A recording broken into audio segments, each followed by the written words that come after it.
The Mississippi Ag and Forestry Museum opened in 1983. It was the dream of longtime Commissioner of Agriculture Jim Buck Ross, who wanted to tell the story of how agriculture plays a role in everybody's lives and how it's the backbone of Mississippi's economy. The groundbreaking took place on 40 acres of prime real estate donated by the city of Jackson at the corner of I-55 and Lakeland Drive. A foundation was formed and raised $1.5 million, and the state legislature appropriated another $1.5 million to get things started.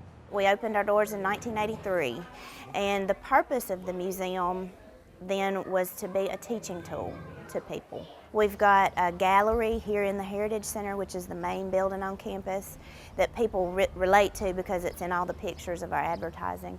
The gallery contains artifacts that take you from the Native Americans through the era of river transportation and then into the road era and mechanization and the rail era. And so you can see the progression of the tools and the implements and how production was able to increase through those innovations that were made. Outside, we've got our small town exhibit, which is a replica of a 1920s crossroads Mississippi town, and it contains everything that would have been in a town, from a general store, which does operate, a church that is rented out for weddings. We've also got an operating blacksmith shop and a print shop. A lot of those buildings were relocated from somewhere in Mississippi, which makes them eligible for Mississippi landmark status, and historic preservation and preservation of those is very important because those buildings are artifacts as well. Near Small Town is the Fortenberry Parkman Farmstead. This was an actual working farm from 1860 to 1960. This exhibit gives visitors a look at what life was like on the farm in the late 1800s. There's also a working cotton gin.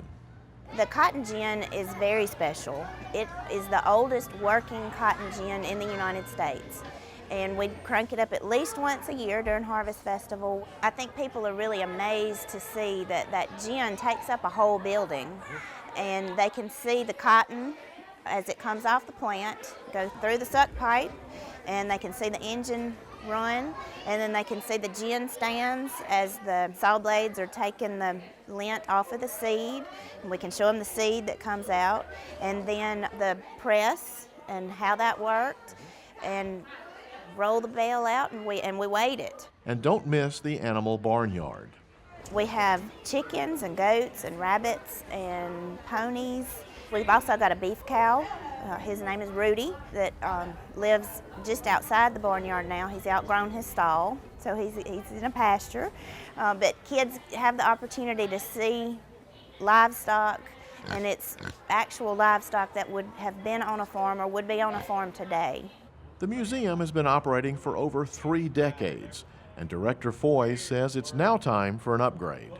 We spent the whole year 2013 going through a master planning process. We went through this with the help of Mississippi Archives and History. They brought in a consultant that looked at our business model, our visitorship, where we're drawing people from. They looked at all of our exhibits and told us what the average viewing time was of each exhibit, and through that we learned that people really are just moving through here too fast. We need to develop some things to engage people, to get them to stop and listen and learn something about the exhibits. Some exhibits are already doing that, like letting kids milk Cloverbell the cow. We talk about where milk comes from and all the products that you get when you milk the cow. You have this bucket of stuff that comes out. What all do you get from that? It's not made by the guy at Kroger in the back. And we also have an exhibit that is sponsored by the Farm Families in Mississippi that has games that kids can learn, where they can learn about different commodities that are grown in Mississippi. The vision for this museum is to become an example to the rest of the country of what a living history museum should be, and to be one of the most important teaching tools in the state of Mississippi. The Mississippi Ag and Forestry Museum is open Tuesday through Saturday from 9 to 5.